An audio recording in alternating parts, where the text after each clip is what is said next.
All right. Thank you very much, everyone, for coming. Today, we're going to talk about how artificial intelligence can help you, as a developer, find horrible things before you hurt the people you love. And horrible things, we mean application security bugs. So how many people in the audience have ever written a bug? Okay, we've all been there. We've all written a bug. How many of us have ever written something that turned out to be a security bug? I have. All right. What kind of thing was it? It wasn't actually code. It was the way our customers came to us and the way they described the security rules. Ah. And it didn't leave single responsibility based on the requirements they gave us, and we found out it was a lie later on. So it was like a configuration bug, right? So it was a simple oversight. Anyone could have made a configuration bug, something like that. You know, I've made mistakes too where I'm like writing code and I'm like, oh, I am supposed to really keep track in my head of how things work, and I overlook things just like you overlooked something. And it turns out 84% of attacks happen because of issues like this. So the question is, what can we do to help you write code faster without making those kinds of mistakes? So last year, we introduced artificial intelligence for finding application security flaws. We call it Microsoft Security Risk Detection. So what we do is we bring some of the same work we've been using to make Windows better, make Office better, make our own products better. We bring it to you as a cloud service. But what we did last year, it was very manual. It was something that you would sort of manually log into a machine and you'd fill out a wizard and you'd get some bugs back. What's new this year is we've integrated with Visual Studio Team Services and with Azure Logic Apps. And that's what I'm going to show you today. I'm going to show you how you can start testing straight from your build definition, and you can test as many times as you want, as much as you want. If you want to test on every new pull request, you can do that. If you want to test every week, you can do that. And what we do is we bring all of the artificial intelligence we've been working on to help find horrible flaws in our code and fix them before we hurt the people we love, that is you, and we bring it to you. And you'll see how to integrate it into your workflow using the power of Azure Logic Apps. And we can do this over and over and over again. So enough of the slides. Let me sort of show you what we're talking about here. I'm going to show you a small application. This is a sample application. All this code is on GitHub. You can go download it right now. This is an application written in C++, which is horrendously dangerous to write code in, as we all know. And we have planted 10 horrendous bugs in this application. You can go through and find 10 buffer overflows, integer overflows, horrible things that will destroy your computer and let other people take over everything in your data center. And we've put them in here for you, just for you, and documented them all. So I've been able to check this out, and I have this wonderful piece of code. And you know, what does this all do? I don't know. I could sit here and try to read it for you. I could sit here and try to read it to find those 10 horrible bugs. Well, actually, spoiler alert, we've actually put in comments that explain to you where the bugs are. So this gives you an idea of the kind of stuff we can find with this AI technology. This is a case where we just forgot to check the length of a string before we copied it. Happens to everyone, right? I see some people nodding in the audience. Now, last year, we showed you how to upload this to the cloud and manually fill out a wizard saying, attack this code using our power of our AI. And with that wizard, you could get a list of test cases that cause the crash that show you where this is. But this year, we can do something even more fun. There's no more wizard. There is only Visual Studio Team Services. So what we've done is we've put into our build the ability to kick off a security testing job. I'm queuing a new build up there.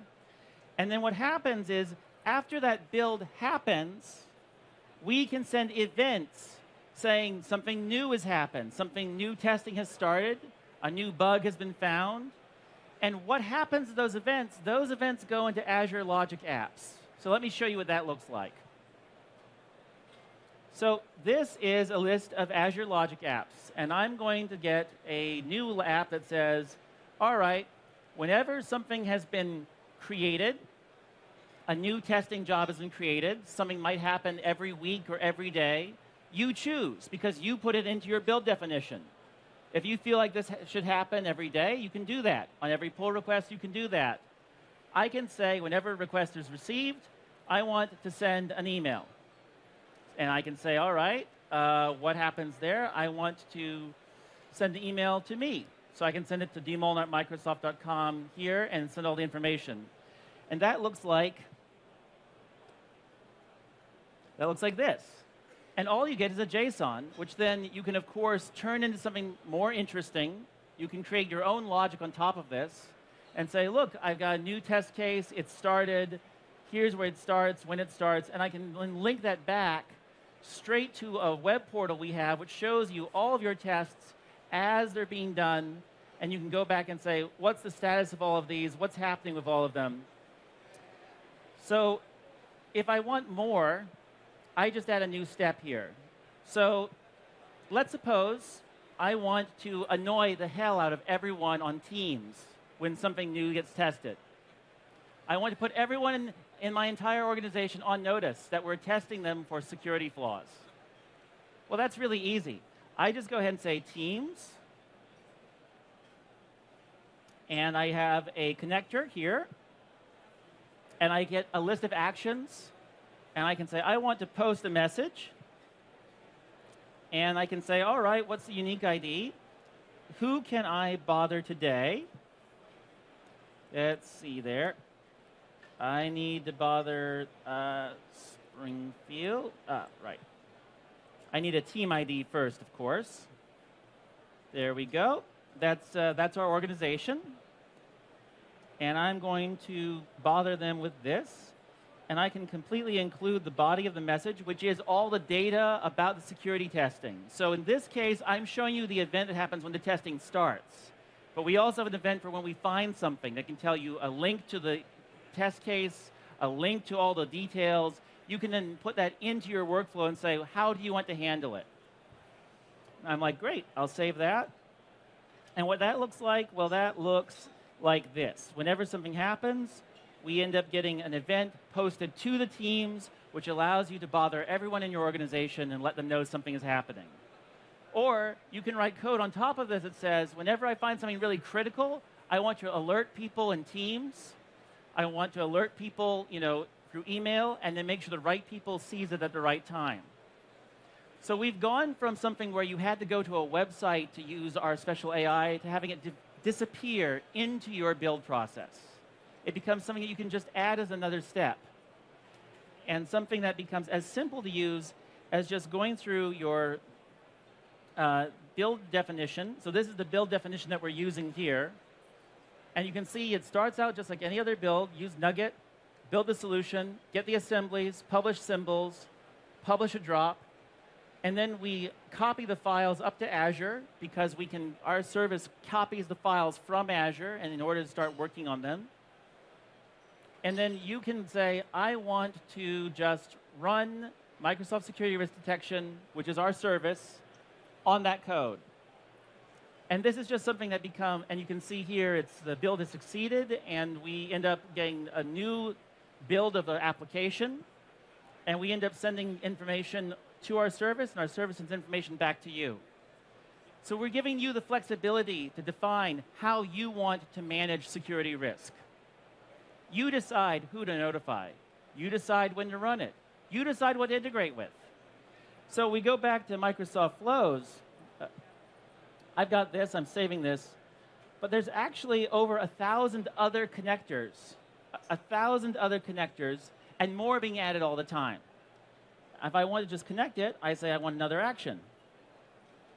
So for instance, if I want Visual Studio Team Services, you can see here there's the email. I showed you the logic flow, and there's the email coming to my inbox saying something has been found. Now I can go to Visual Studio Team Services. I want to create a work item. And I can say, great, I can create a work item whenever an issue is found. I can use the information I know about the build to assign it to the responsible person. And after I assign it to a responsible person, I can email their manager to make sure they actually do something about it, and generally create a reign of terror. It's great. And so this is all the things that you need to just fill out right here. Or I don't actually have to be restricted to the Microsoft ecosystem. So I showed you Teams because that's what I happen to use myself. I'm at Microsoft. But we have a connector for Slack. So how many people here are using Slack? Okay, about half of you are using Slack. No problem. We can push to Slack. How many people are using Jira? Okay, about half of you. We've got a connector for Jira. And if there's a connector you want and we don't have, you can go to user voice and ask for it. You can actually create your own connectors. So how many people here have heard of Product Studio at Microsoft? Okay, one or two people. We have this thing that we use inside Microsoft called Product Studio. It's obsolete. Everyone should use Visual Studio Team Services. But if I wanted to build something that connects from Logic Apps to Product Studio, I can do it.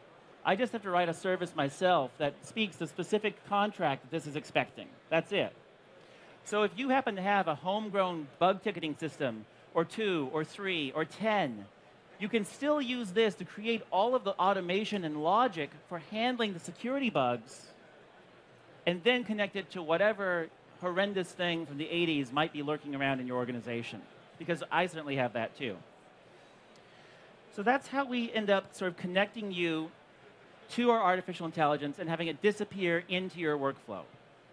Now, what I want to do is just go back and explain a little tiny bit before I wrap up around what it is that we're doing under the covers. So this is a way of showing you all the different things that we're testing at once. You see here we're using Windows for operating system image, but we are here to meet you where you are. So how many people here write Linux applications? Okay, a few people. We support you too. We can test you on Linux. And in fact, what we've done is we've been able to take our artificial intelligence, our cloud AI platform, and extend it to Linux. What we've done is we've taken something called neural fuzzing. So this is part of our continuous effort to improve the research and the state-of-the-art in security and artificial intelligence. And we bring it to you. You can use this right now, today.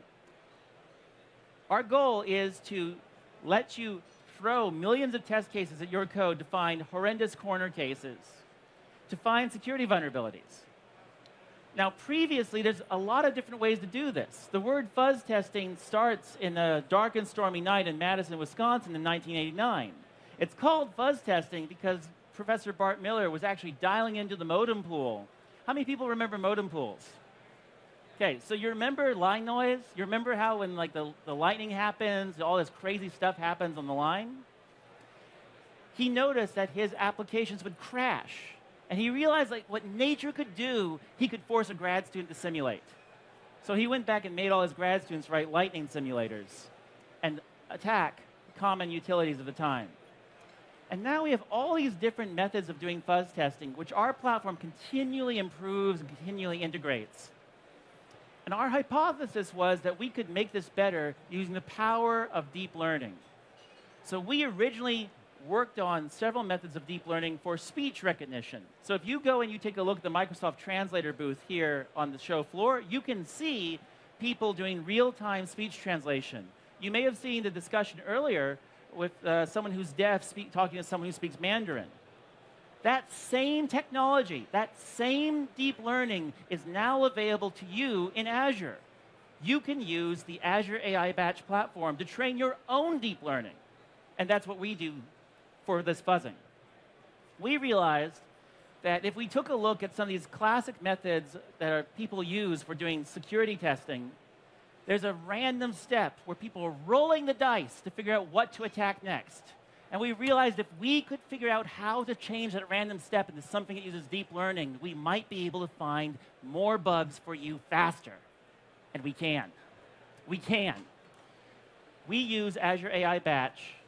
We use TensorFlow because Microsoft is here to meet you where you are, to help you, the customer, no matter what kind of artificial intelligence you need to use. We're here to enable every person, every organization on the planet to achieve more. And what we are able to do is after a 24-hour run of the existing original security testing mechanism called AFL, it's open source, you can all go look at it. We were able to train using Azure AI Batch in 12 hours and come up with a model that gave us a 62 times increase in the number of security crashes found. 62x improvement by using deep learning. And what we've done is we've taken this and we're using Azure AI Batch. This is actually a screenshot from our diligent developers who are working day and night to put this together. You can see that we have a training Azure AI Batch there as part of our resources in Azure. And this is one of our clusters waiting to start training, waiting patiently to get ready to take on your code to go after your information, your security bugs. And we're able to get a 62x improvement. And we're putting this into the product so everyone can have access to it. So that's the long and short of what we've been able to do. I'm coming to the end of my time. I am here for you. I can answer all of your questions right here after the talk. But the next steps. We have a website you can learn everything you might want to know about Microsoft security risk detection. Our way of bringing what we learn about artificial intelligence and security to the entire world. You can sign up today. You can learn about neural fuzzing, which builds on top of the best that Microsoft has to offer in our cloud AI platform. And you can learn here at Build. You can be the first to learn about all the fantastic possibilities that you can use to get 62x improvements of your own. And that is the whole value of becoming a Microsoft Cloud AI developer. So to recap, we bring you AI. It can disappear into your process. It can make you a 62x hero, and you can learn all about it here at Build. Thank you.